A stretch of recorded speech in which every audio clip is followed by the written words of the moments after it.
কিভাবে আমরা আমাদের রাউটারকে ফ্যাক্টরি রিসেট বা রিসেট করতে পারি, অর্থাৎ অনেক সময় হয় কি যে আমরা রাউটারটা অনেক দেয়ালের উঁচুতে লাগানো আছে, আমরা ওখান থেকে হার্ড রিসেট না মেরে রাউটারের ভিতরে ঢুকে আমরা কিন্তু রিসেট মারতে পারি। তো সেই ক্ষেত্রে প্রথমে রাউটারের পিছনে যেমন আপনি যদি টিপি লিঙ্ক ব্যবহারকারী হয়ে থাকেন তখন আপনারা রাউটারের পিছনে দেখার প্রয়োজন নাই, আপনি তখন 192.168.0.1 এবং ডি লিঙ্কেরও কিন্তু সেম আইপি অ্যাড্রেস, এটি প্রেস করে আপনি এন্টার করলে এনাফ, এটিতে প্রবেশ করে আপনি এন্টার মারলে এনাফ। এখন এখানে আমরা আমাদের লগইন ইনফরমেশন দেবো, আমাদের লগইন ইনফরমেশন যেমন এমএসআইটি কপি করলাম, আমরা পাসওয়ার্ডও সেম দিলাম, লগইন।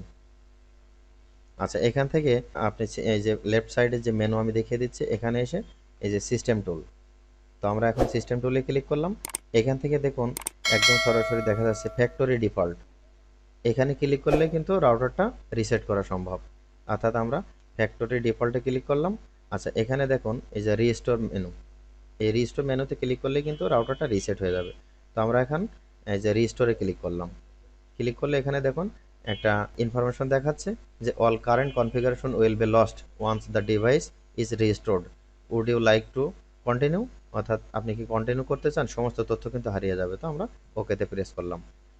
এই যে দেখুন the system is rebooting please wait, অর্থাৎ রিবুট হচ্ছে, অর্থাৎ এটি কিন্তু এখন ফ্যাক্টরি রিসেট হয়ে যাবে, আর কিন্তু ইন্টারনেট কানেকশন এখন আর এই রাউটারে থাকবে না, অর্থাৎ পুনরায় আমাদেরকে এটি কনফিগারেশন করতে হবে।